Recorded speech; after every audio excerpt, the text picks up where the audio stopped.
Merci Madame la Présidente, Monsieur le Président de la République. Votre Europe a 60 ans, la nôtre en a 3000. Votre projet politique a pour but d'effacer les nations d'Europe, le nôtre de les sauver. Il faut déconstruire l'histoire de France, aviez-vous déclaré.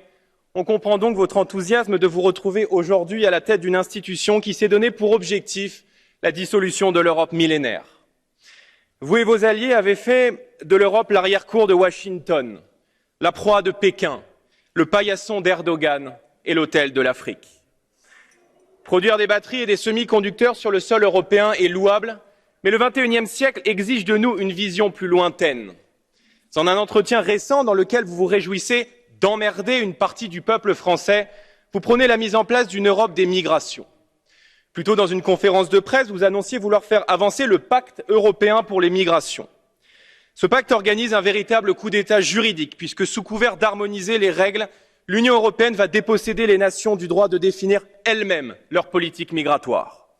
Vous allez flouter la notion de réfugiés et de migrants, instaurer le regroupement familial élargi aux frères et aux sœurs, contraindre les pays aux relocalisations forcées, restreindre les possibilités de reconduite aux frontières, encourager les ONG dans leur rôle de complices des passeurs. En clair, vous voulez déposséder des États et les peuples du dernier des droits qu'il leur reste, celui de décider qui entre chez eux et qui doit en sortir. Alors que votre priorité devrait être de rétablir des frontières en France et de poser des frontières à l'Europe, vous voulez déposséder les peuples, notre peuple, du droit légitime d'être et de demeurer lui-même. Demain, l'Europe sera-t-elle encore l'Europe si, comme à Cologne, les journées sont rythmées par l'appel du muezzin? Sera-t-elle encore l'Europe si, comme dans des villes belges ou hollandaises, une majorité d'habitants prête allégeance au roi du Maroc ou au sultan Erdogan? Enfin, si, comme tant de quartiers de France, une autre civilisation s'impose et avec elle un rapport aux femmes qui nous est étranger.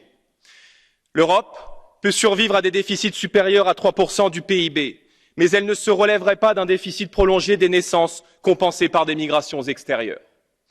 Les nations d'Europe ne veulent être ni dissoutes, ni remplacées, ni submergées. L'élection présidentielle des 10 et 24 avril prochains ne décidera pas seulement du sort de la France, mais de celui de l'Europe tout entière.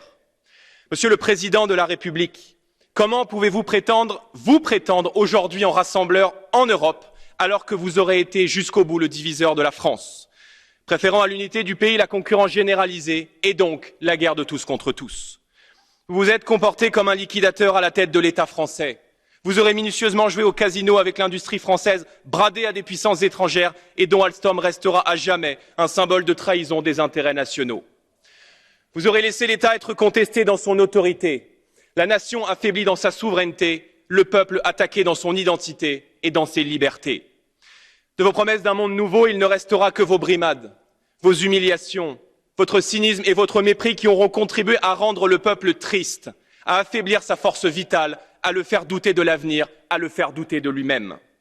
Alors que la France a besoin de rayonner de nouveau pour exprimer sa puissance, vous avez éteint sa lumière.